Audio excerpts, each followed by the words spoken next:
Hi everyone, welcome to my cooking blog. ಇವತ್ತು ಹೆಲ್ತಿಯಾಗಿ ವೆಜಿಟೇಬಲ್ಸ್ನ use ಮಾಡಿಕೊಂಡು ಬ್ರೆಡ್ ಟೋಸ್ಟ್ನ ಯಾವ ರೀತಿ ಮಾಡೋದು ಅಂತ ನೋಡೋಣ ಬನ್ನಿ. ತುಂಬ ಟೇಸ್ಟಿಯಾಗಿ, ಸಿಂಪಲ್ಲಾಗಿ, ತುಂಬ ಚೆನ್ನಾಗಿರುತ್ತೆ.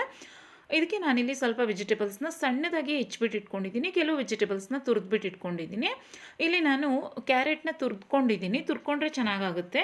ಮತ್ತು ಒಂದು ಈರುಳ್ಳಿಯನ್ನು ಸಣ್ಣದಾಗಿ ಹೆಚ್ಕೊಂಡಿದ್ದೀನಿ, 2 ಹಸಿಮೆಣಸಿನ್ಕಾಯಿನ ಸಣ್ಣದಾಗಿ ಹೆಚ್ಕೊಂಡಿದ್ದೀನಿ, ಒಂದು ಸ್ವಲ್ಪ ಕೊತ್ತಂಬರಿ ಸೊಪ್ಪು ಮತ್ತು ಕ್ಯಾಪ್ಸಿಕಮ್ನೂ ಅಷ್ಟೇ ಸಣ್ಣದಾಗಿ ಹೆಚ್ಕೊಂಡಿದ್ದೀನಿ, ಮತ್ತು ಎಲೆಕೋಸನ್ನು ತುರ್ಕೊಂಡಿದ್ದೀನಿ, ಹಾಗೆ ಬೀನ್ಸ್ನೂ ಸಹ ಸಣ್ಣದಾಗಿ ಹೆಚ್ಕೊಂಡಿದ್ದೀನಿ. ಇಲ್ಲಿ ನೋಡಿ ವೆಜಿಟೇಬಲ್ಸ್ ಯಾವ ರೀತಿ ಕಟ್ ಮಾಡ್ಕೊಳ್ಬೋದು ಅಂತ, ತುಂಬ ಸಣ್ಣದಾಗಿ ಹೆಚ್ಚಿಟ್ಕೊಂಡ್ರೆ ಒಳ್ಳೆಯದು. ಈಗ ನಾವು ಅದೇನು ವೆಜಿಟೇಬಲ್ಸ್ನ ಕಟ್ ಮಾಡಿ ಇಟ್ಕೊಂಡಿದ್ದೀವಿ ನೋಡಿ, ಫಸ್ಟ್ ಅದನ್ನು ಫ್ರೈ ಮಾಡ್ಕೊಳ್ಬೇಕಾಗುತ್ತೆ. ಅದಕ್ಕೋಸ್ಕರ ನಾನಿಲ್ಲಿ ಫಸ್ಟು ಒಂದು ಬಾಣಲಿಯನ್ನು ಇಟ್ಕೊಂಡಿದ್ದೀನಿ. ಒಂದು ಬಾಣಲಿಗೆ ಒಂದು 2-3 ಸ್ಪೂನಷ್ಟು ಎಣ್ಣೆಯನ್ನು ಹಾಕ್ಕೊಂಡಿದ್ದೀನಿ. ನಂತರ ಒಂದು ಅರ್ಧ ಸ್ಪೂನಷ್ಟು ಸಾಸಿವೆ, ಒಂದು ಅರ್ಧ ಸ್ಪೂನಷ್ಟು ಜೀರಿಗೆಯನ್ನು ಹಾಕ್ಕೊಂಡು, ನಂತರ ನಾನಿಲ್ಲಿ ಅದೇನು 2 ಹಸಿಮೆಣಸಿನ್ಕಾಯಿನ ಕಟ್ ಮಾಡ್ಕೊಂಡಿದ್ದೆ ಅದರಲ್ಲಿ ಒಂದು ಸ್ವಲ್ಪವನ್ನು ಮಾತ್ರ ಸೇರಿಸ್ಕೊತಾ ಇದ್ದೀನಿ. ಅಂದರೆ ಒಂದು ಹಸಿಮೆಣಸಿನ್ಕಾಯಿ ಸಾಕಾಗುತ್ತೆ. ದೊಡ್ಡವ್ರಿಗಾದರೆ ಓಕೆ 2 ಹಾಕ್ಕೊಳ್ಬೋದು, ಚಿಕ್ಕ ಮಕ್ಕಳು ತಿನ್ನೋದಾದರೆ ಒಂದು ಸಾಕಾಗುತ್ತೆ. ಮತ್ತು ಹಸಿರು ಮೆಣಸಿನ್ಕಾಯಿ ಹಾಕಿದ್ಮೇಲೂ ಅಷ್ಟೇ ಚೆನ್ನಾಗಿ ಎಣ್ಣೆಯಲ್ಲಿ ಅದನ್ನು ಫ್ರೈ ಮಾಡ್ಕೋಬೇಕು. ಫ್ರೈ ಆದಮೇಲೆ ಅದಕ್ಕೆ ಈರುಳ್ಳಿ ಹಾಕ್ಕೊಂಡು ಈರುಳ್ಳಿಯನ್ನು ಸ್ವಲ್ಪ ಫ್ರೈ ಮಾಡಿಕೊಂಡ್ರೆ ಸಾಕಾಗುತ್ತೆ. ನಂತರ ಅದಕ್ಕೆ ಸಣ್ಣದಾಗಿ ಹೆಚ್ಚಿರುವಂತಹ ಬೀನ್ಸ್ ಸೇರಿಸ್ಕೊಂಡು ಬೀನ್ಸ್ನ ಸ್ವಲ್ಪ ಮೀಡಿಯಮ್ ಟು ಲೋ ಫ್ಲೇಮಲ್ಲಿ ಚೆನ್ನಾಗಿ ಫ್ರೈ ಮಾಡ್ಕೊಳ್ಬೇಕಾಗುತ್ತೆ. ಏಕೆಂದರೆ ಬೀನ್ಸ್ ಸ್ವಲ್ಪ ರಫ್ ಇರುತ್ತೆ ಅಲ್ವಾ, ಅದು ಬೇಯೋದು ಸ್ವಲ್ಪ ಲೇಟ್ ಆಗುತ್ತೆ. ಅದರಿಂದ ಬೇಕಿದ್ರೆ ಲಿಡ್ನ ಮುಚ್ಚಿಬಿಟ್ಟು ಒಂದು 5 ನಿಮಿಷ ಚೆನ್ನಾಗಿ ಅದನ್ನು ಫ್ರೈ ಮಾಡ್ಕೊಬೇಕಾಗುತ್ತೆ. ನಾನಿಲ್ಲಿ ಬೀನ್ಸ್ನ ಚೆನ್ನಾಗಿ ಫ್ರೈ ಮಾಡಿಕೊಂಡು ನಂತರ ಅದಕ್ಕೆ ಕ್ಯಾರೆಟ್ ತುರಿಯನ್ನು ಸೇರಿಸ್ತಾ ಇದ್ದೀನಿ. ಬೀನ್ಸು ಚೆನ್ನಾಗಿ ಬೆಂದಿದೆ, ಈಗ ಅಂದರೆ ಮುಕ್ಕಾಲಷ್ಟು ಬೆಂದೋಗಿದೆ. ನಂತರ ಅದಕ್ಕೆ ನಾನಿಲ್ಲಿ ಕ್ಯಾರೆಟ್ ತುರಿಯನ್ನು ಸೇರಿಸ್ಕೊಂಡಿದ್ದೀನಿ.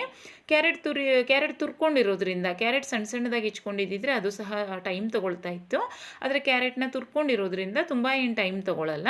ಕ್ಯಾರೆಟ್ ಹಾಕಿದ್ಮೇಲೂ ಅಷ್ಟೇ ನೀಟಾಗಿ ಅದನ್ನು ಚೆನ್ನಾಗಿ ಫ್ರೈ ಮಾಡಿಕೊಂಡು ನಂತರ ಅದಕ್ಕೆ ನಾನಿಲ್ಲಿ ಒಂದು ಅರ್ಧ ಭಾಗದಷ್ಟು ಕ್ಯಾಪ್ಸಿಕಮನ್ನು ಸಣ್ಣದಾಗಿ ಹೆಚ್ಚಿಬಿಟ್ಟು ಹಾಕ್ಕೊಂಡಿದ್ದೀನಿ.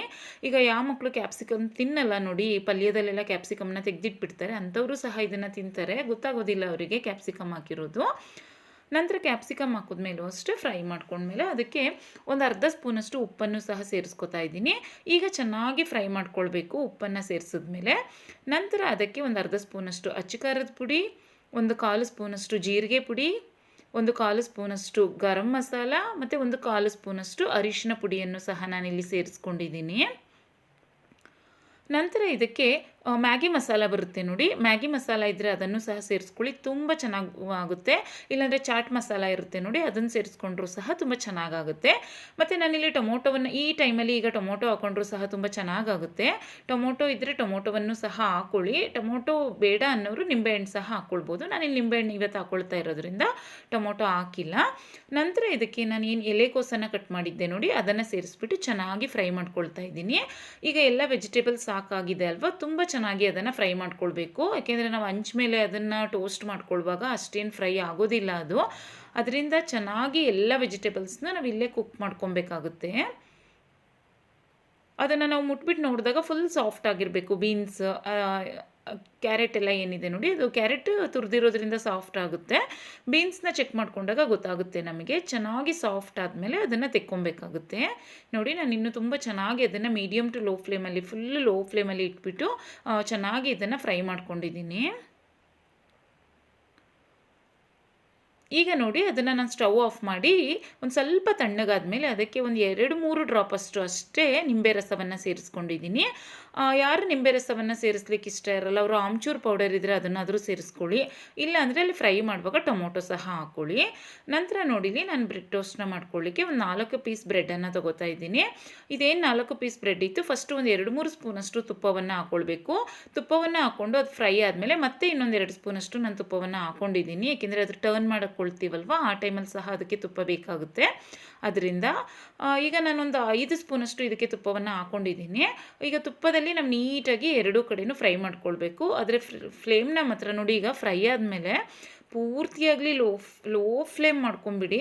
ನಾನು ಅದು ಸ್ವಲ್ಪ ಮೀಡಿಯಮ್ ಫ್ಲೇಮಲ್ಲಿ ಇತ್ತು. ಮೀಡಿಯಮ್ ಫ್ಲೇಮಲ್ಲಿ ಇದ್ದರೆ ಏನಾಗ್ಬಿಡುತ್ತೆ ಅಂದರೆ ನೋಡಿ, ಈಗ ನಾವು ಟೋಸ್ಟ್ನ ಫಿಲಪ್ ಮಾಡ್ತಾ ಇದ್ದೀವಿ ಅಲ್ವಾ, ಅದೇನು ವೆಜಿಟೇಬಲ್ಸ್ನ ನಾವು ಫ್ರೈ ಮಾಡ್ಕೊಂಡಿದ್ವು ಅದನ್ನು ಈಗ ನಾವು ಫಿಲಪ್ ಮಾಡಬೇಕಾದ್ರೆ ಪೂರ್ತಿಯಾಗಿ ಲೋ ಫ್ಲೇಮಲ್ಲಿ ಇರಬೇಕು. ಅಂದರೆ ಗ್ಯಾಸ್ ಫ್ಲೇಮ್ ಏನಿದೆ ಅದು ಸ್ವಲ್ಪನೂ ಇರ್ಕೂಡ್ದು, ಡೌನಲ್ಲಿ ಇರಬೇಕು. ನಾನು ಸ್ವಲ್ಪ ಮೀಡಿಯಮ್ ಫ್ಲೇಮಲ್ಲಿತ್ತು ನೋಡಿ, ಅದು ಏನಾಗ್ಬಿಡುತ್ತೆ ಅಂದರೆ ಬೇಗ ಟೋಸ್ಟ್ ಆಗಿಬಿಡುತ್ತೆ. ಒಂದು ಸ್ವಲ್ಪ ಫಾಸ್ಟ್ ಅಂದರೆ ಒಂದು ಸ್ವಲ್ಪ ಬ್ರೆಡ್ ಏನಿದೆ ಸಾಫ್ಟ್ನೆಸ್ ಇದಾಗ್ಬಿಡುತ್ತೆ, ಕ್ರಂಚಿ ಆಗಿಬಿಡುತ್ತೆ. ಅದರಿಂದ ಪೂರ್ತಿಯಾಗಿ ಲೋ ಫ್ಲೇಮಲ್ಲಿ ಇಟ್ಕೊಂಡು ಈ ಥರ ಟೋಸ್ಟ್ ಮಾಡ್ಕೊಬೇಕಾಗುತ್ತೆ. ನೋಡಿ ಈಗ ಅದನ್ನು ನಾನು ಟೋಸ್ಟ್ ಮಾಡೋ ತನಕ ಅಷ್ಟು ಗಮನ ಕೊಡಲಿಲ್ಲ. ಟೋಸ್ಟ್ ಮಾಡಾದಮೇಲೆ ಅದನ್ನು ಟರ್ನ್ ಮಾಡಿ ನೋಡಿದಾಗ ಒಂದು ಸ್ವಲ್ಪ ಜಾಸ್ತಿ ಫ್ರೈ ಆಗಿಬಿಟ್ಟಿತ್ತು. ಈ ಥರ ಫ್ರೈ ಆದರೂ ತುಂಬ ಚೆನ್ನಾಗಿರುತ್ತೆ, ತಿನ್ನಲಿಕ್ಕೆ ತುಂಬ ಚೆನ್ನಾಗಿ ಅನ್ನಿಸ್ತು ಟೇಸ್ಟಿಯಾಗಿ.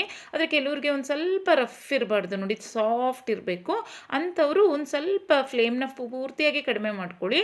ಇಲ್ಲಾಂದರೆ ಇದೆಲ್ಲ ಫಿಲಪ್ ಮಾಡೋ ತನಕ ಒಂದು ಸ್ವಲ್ಪ ಸ್ಟವ್ನ ಆಫ್ ಮಾಡಿಬಿಟ್ಟು ನಂತರ ಮತ್ತೆ ಸ್ಟವ್ ಆನ್ ಮಾಡಿಕೊಂಡು ಚೆನ್ನಾಗಿ ಅದನ್ನು ಫ್ರೈ ಮಾಡ್ಕೊಳ್ಳಿ. ನೋಡಿ ನಾನು ಚೆಕ್ ಮಾಡ್ಕೋತಾ ಇದ್ದೀನಿ. ನೋಡಿ ಒಂದು ಸೈಡ್ ಈ ಥರ ಅಂದರೆ ಫ್ಲೇಮ್ ಏನಾದರೂ ಜಾಸ್ತಿ ಇದ್ಬಿಟ್ರೆ ಬ್ರೆಡ್ ಅದು ಫುಲ್ಲು ಬೇಗ ಟೋಸ್ಟ್ ಆಗಿಬಿಡುತ್ತೆ. ಅದರಿಂದ ಸ್ಟವ್ ಬೇಕಿದ್ದರೆ ಆಫ್ ಮಾಡಿಕೊಂಡು ಇದನ್ನು ಫಿಲಪ್ ಮಾಡಿಕೊಂಡು ನಂತರ ಅದನ್ನು ಮತ್ತೆ ಟೋಸ್ಟ್ ಮಾಡ್ಕೊಳ್ಳಿ. ಈಗ ನೋಡಿ ಅದಕ್ಕೆ ಮೇಲೆ ನಾನು ಕೊತ್ತಂಬರಿ ಸೊಪ್ಪನ್ನು ಸಹ ಹಾಕೋತಾ ಇದ್ದೀನಿ. ಮತ್ತು ಅದು ಏನು ವೆಜಿಟೇಬಲ್ಸ್ ಹಾಕಿದ್ವು ನೋಡಿ, ಅದಕ್ಕೆ ಎಲೆಕೋಸ್ ಹಾಕಿದ್ದೀವಿ, ಕ್ಯಾರೆಟ್ ಹಾಕಿದ್ದೀವಿ, ಕ್ಯಾಪ್ಸಿಕಮ್ ಹಾಕಿದ್ದೀವಿ, ಈರುಳ್ಳಿ ಹಾಕಿದ್ದೀವಿ, ಬೀನ್ಸ್ ಹಾಕಿದ್ದೀವಿ. ಎಲ್ಲ ಚೆನ್ನಾಗಿ ಫ್ರೈ ಮಾಡಿಕೊಂಡ್ರೆ ಮಕ್ಕಳಿಗೂ ಸಹ ಗೊತ್ತಾಗಲ್ಲ ಅದರೊಳಗಡೆ ಏನು ಸ್ಟಫಿಂಗ್ ಮಾಡಿದ್ದೀವಿ ಅಂತ, ಅಷ್ಟು ಚೆನ್ನಾಗಿ ತಿಂತಾರೆ. ನೋಡಿ ಇದನ್ನು ನಾನು ಕಟ್ ಮಾಡಿಬಿಟ್ಟು ಸಹ ತೋರಿಸ್ತಾ ಇದ್ದೀನಿ. ನಾವು ಮೇಲೆ ಏನು ಫ್ರೈ ಮಾಡ್ತಾ ಇರ್ತೀವಿ ನೋಡಿ, ಬೇಕಿದ್ರೆ ಟರ್ನ್ ಮಾಡಿಬಿಟ್ಟು ಸಹ ಫ್ರೈ ಮಾಡ್ಕೊಳ್ಬೋದು, ಅದು ಇನ್ನೂ ಟೇಸ್ಟಿಯಾಗಿ ಬರುತ್ತೆ. ನಾನಿವತ್ತು ಟರ್ನ್ ಮಾಡಿಲ್ಲ. ಇನ್ನೊಂದು ಸರಿ ಈ ಥರ ಯಾವುದಾದ್ರು ಬೇರೆ ಥರದಲ್ಲಿ ಟೋಸ್ಟ್ ಮಾಡ್ಕೊಂಡಾಗ ಟರ್ನ್ ಮಾಡಿಬಿಟ್ಟು ಸಹ ತೋರಿಸ್ತೀನಿ, ತುಂಬ ಚೆನ್ನಾಗಾಗುತ್ತೆ ಅದು ಸಹ. ಇದು ನಾವು ನೀಟಾಗಿ ಫ್ರೈ ಮಾಡ್ಕೊಂಡಿರ್ತೀವಿ ಅಲ್ವಾ ಬಾಣಲಿಯಲ್ಲಿ ಫಸ್ಟೇ ವೆಜಿಟೇಬಲ್ಸ್ನೆಲ್ಲ. ಸೊ ಏನು ಟರ್ನ್ ಮಾಡ್ಕೊಳ್ಳೋ ಅವಶ್ಯಕತೆಯೂ ಏನಿಲ್ಲ, ಟರ್ನ್ ಮಾಡಿಕೊಂಡ್ರೂ ಸಹ ತುಂಬ ಚೆನ್ನಾಗಾಗುತ್ತೆ. ಆದರೆ ಫ್ಲೇಮ್ನ ಮಾತ್ರ ನೋಡ್ಕೊಳ್ಳಿ, ಫ್ಲೇಮ್ ಏನಾದರೂ ಜಾಸ್ತಿ ಇದ್ಬಿಟ್ರೆ ಅಂದರೆ ಒಂದು ಸ್ವಲ್ಪ ಬ್ರೆಡ್ಡು ಜಾಸ್ತಿ ಟೋಸ್ಟ್ ಆಗಿಬಿಡುತ್ತೆ. ಯಾರಿಗೆ ತುಂಬ ಸಾಫ್ಟ್ ಇರಬೇಕು ಅವ್ರೊಂದು ಸ್ವಲ್ಪ ಸ್ಟವ್ ಆಫ್ ಮಾಡಿಬಿಟ್ಟು ಫಿಲಪ್ ಮಾಡಿಬಿಟ್ಟು ನಂತರ ಮತ್ತೆ ಅದನ್ನು ಟೋಸ್ಟ್ ಮಾಡ್ಕೊಳ್ಳಿ, ತುಂಬ ಚೆನ್ನಾಗಾಗುತ್ತೆ. ನೋಡಿ ರೆಡಿ ಆಯಿತು. ಮಕ್ಕಳಿಗಂತೂ ತುಂಬ ಹೆಲ್ತಿ ಅಂತ ಹೇಳ್ಬೋದು, ಏಕೆಂದರೆ ಎಲ್ಲ ವೆಜಿಟೇಬಲ್ಸ್ ಸಹ ಇದೆ, ತುಂಬ ಮಸಾಲನ್ನು ನೋಡಿ ಏನೂ ಬಿಟ್ಕೊಳ್ಳಲ್ಲ, ನೀಟಾಗಿ ಸ್ಟಫಿಂಗ್ ಆಗಿ ಕೂತಿರುತ್ತೆ. ನೋಡಿ ಅದನ್ನು ಈ ಥರ ಟರ್ನ್ ಮಾಡಿಬಿಟ್ಟು ಸಹ ತೋರಿಸ್ತೀನಿ. ಈ ಥರ ಕೆಚಪ್ಪಿಗೆ ಡಿಪ್ ಮಾಡ್ಕೊಂಡು ತಿಂದುಬಿಟ್ರೆ ಆಯಿತು ಅಷ್ಟೇ, ಸ್ವಲ್ಪನೂ ಫಿಲ್ಲಿಂಗ್ ಹೊರಗಡೆ ಬರಲ್ಲ ತಿನ್ನುವಾಗ, ತುಂಬ ಚೆನ್ನಾಗಾಗಿರುತ್ತೆ. ಇದು ಯಾವುದೇ ಕೆಚಪ್ ಇಲ್ಲಾಂದರೆ red chilli sauce, green chilli sauce ಯಾವುದಕ್ಕಾದರೂ ಸಹ ಸೂಪರಾಗಿ ತುಂಬ ಚೆನ್ನಾಗಿರುತ್ತೆ. ಟ್ರೈ ಮಾಡಿ, ಮಕ್ಕಳಿಗಂತೂ ತುಂಬ ಇಷ್ಟ ಆಗುತ್ತೆ. ರೆಸಿಪಿ ಇಷ್ಟ ಆದರೆ ನೀವು ಸಹ ಟ್ರೈ ಮಾಡಿ, ಬೇರೆಯವ್ರಿಗೂ ಸಹ ಶೇರ್ ಮಾಡಿ, ಹಾಗೆ ಚಾನಲ್ನ ಸಬ್ಸ್ಕ್ರೈಬ್ ಮಾಡ್ಕೊಳ್ಳಿ. Thanks for watching. ಬಾಯ್.